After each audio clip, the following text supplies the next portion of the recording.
Magazine অনুষ্ঠান একটু অন্যরকম।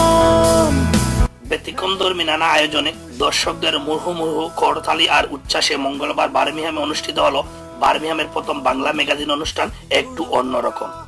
মিডল্যান্ডস ছাড়াও ব্রিটেনের বিভিন্ন শহর থেকে আসা দর্শকদের উপস্থিতিতে পিকাডিলি বাংকুটি সুইট পরিপূর্ণ হয়ে ওঠে। চ্যানেল এস এর বার্মিংহাম প্রতিনিধি রিয়াদ আহাদ ও কণ্ঠশিল্পী শাহরিনের প্রাণবন্ত উপস্থাপনায় অনুষ্ঠিত এই বাংলা ম্যাগাজিন অনুষ্ঠানে দর্শকদের বিনোদনের জন্য ছিল ভিন্ন ভিন্ন আয়োজন। বাংলাদেশের জাতীয় পতাকা আর জাতীয় নেতাদের ছবি হাতে নিয়ে ছোট ছোট শিশু কিশোরদের পারফরম্যান্স, বাংলাদেশি গ্রামীণ সংস্কৃতির আবহে লাঙ্গল ও একতারা নিয়ে শিশুদের ফ্যাশন শো দর্শকদের নজর কাড়ে।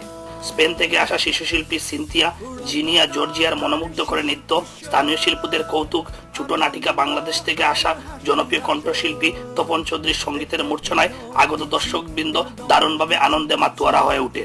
অতিথি পর্বে চ্যানেল এস এর chief executive Taj Chowdhury, channel I ইউরোপের ব্যবস্থাপনা পরিচালক রেজা আহমদ, ফয়সল চৌধুরী সুয়েব, বার্মিংহামের বাংলাদেশি সহকারী হাই কমিশনার ফয়সাল আহমেদ, যুক্তরাজ্য বিএনপির সাবেক সম্পাদক ব্যারিস্টার এম এ সালাম, যুক্তরাজ্য জাতীয় পার্টির সভাপতি মুজিবুর রহমান, স্পেন বাংলাদেশ অ্যাসোসিয়েশনের সভাপতি সুরুজ্জামান, ফ্রান্স বাংলাদেশের চেম্বারের সাধারণ সম্পাদক হেনু মিয়াও অংশ নেন একটু অন্যরকম কিছু করতে।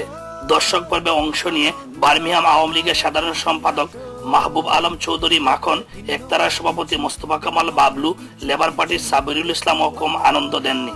নির্মল আনন্দ আর ব্যতিক্রমধর্মিতার ছোঁয়ায় একটু অন্যরকম অনুষ্ঠানটি সত্যিকার অর্থে একটু অন্যরকম হয়েছে বলে উপস্থিতরা মন্তব্য করেন। উল্লেখ্য, ব্রিটেনের 5টি বাংলাভাষী টেলিভিশনের স্থানীয় প্রতিনিধিরা একটু অন্যরকম ম্যাগাজিন অনুষ্ঠানের আয়োজক এবং এটিএন বাংলা ইউকে সহ অনুষ্ঠানের মিডিয়া পার্টনার ছিল channel S, channel I Europe, NTV UK, channel 9 এবং বাংলা কাগজ।